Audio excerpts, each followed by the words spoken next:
Hello there and welcome to week 10 of the course. So this week we're going to start a brand new module. We're going to start module 3, which is the last module for the course.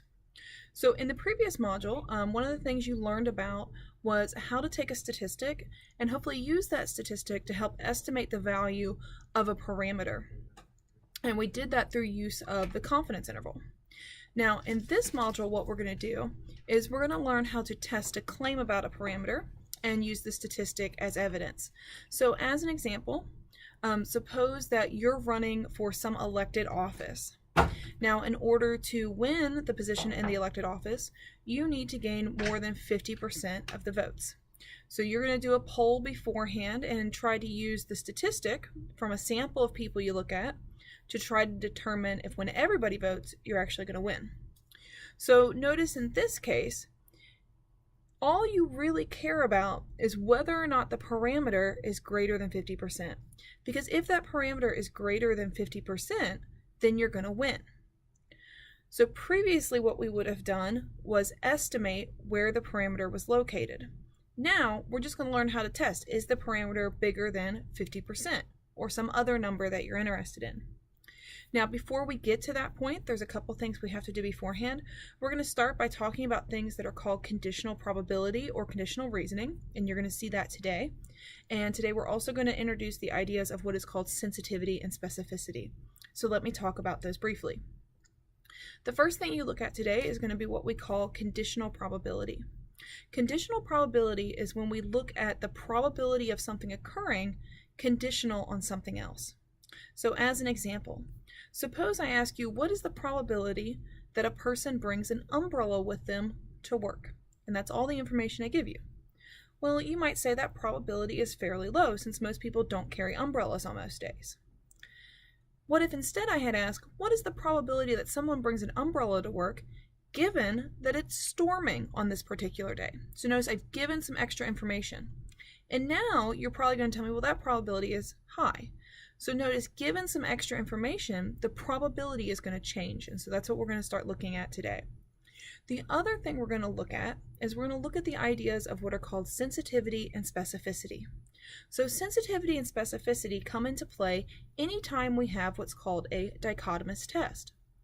Now, a dichotomous test is any test that has one of two outcomes. And in fact, as nurses, you probably work with dichotomous tests all the time. So as an example, suppose that someone takes a pregnancy test. That test is either going to come back not pregnant or pregnant. It has two options there. What we're going to start looking at is just because the test comes back positive, that doesn't necessarily mean that the woman is actually pregnant. We hope that she's pregnant if it comes back positive, but there's always the chance for some error. Same thing if it came back not pregnant. We hope if the pregnancy test comes back not pregnant, she's really not pregnant, but there's always the possibility of an error. And so you're going to learn some new vocabulary today that are going to be sensitivity and specificity. Those are going to talk about the two ways in which a dichotomous test can be correct, and then false positive and false negatives. Those are the two ways in which a dichotomous test can be incorrect. And so you're going to introduce those ideas, and what you're going to see is there's a relationship between conditional probability and this idea of sensitivity and specificity. So what I'd like you to do is go through and do all of today's work. And then once you've completed all of today's work, I'd like you to come back to this video. And in the next part here, I'm going to talk about an option for some bonus points. But again, you'll want to do the work first so that the bonus points make sense. All right, so now for the bonus points. So like I said, as nurses, you all probably work with dichotomous tests all of the time, or you know of dichotomous tests that are given in the medical setting. Now, in today's work, you're going to be introduced to a couple different ones, one being the pregnancy test, and you were also introduced to the idea of a field sobriety test, both of which are dichotomous tests. For the bonus points, what I would like you to do is email me another example of a dichotomous test that you either work with or you know about.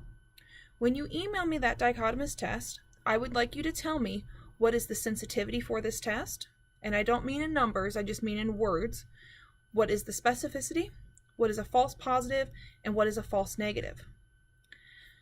So I'd like you to email me those 4 things, each of which will be worth 1 bonus point. So you can get up to 4 bonus points on exam 3. And so hopefully this will just kind of help further solidify the idea of what a dichotomous test are, and the two ways in which it can be correct and the two ways in which it can be incorrect. As always, if you have any questions, please feel free to ask. I will be around, and I hope you all have a great day.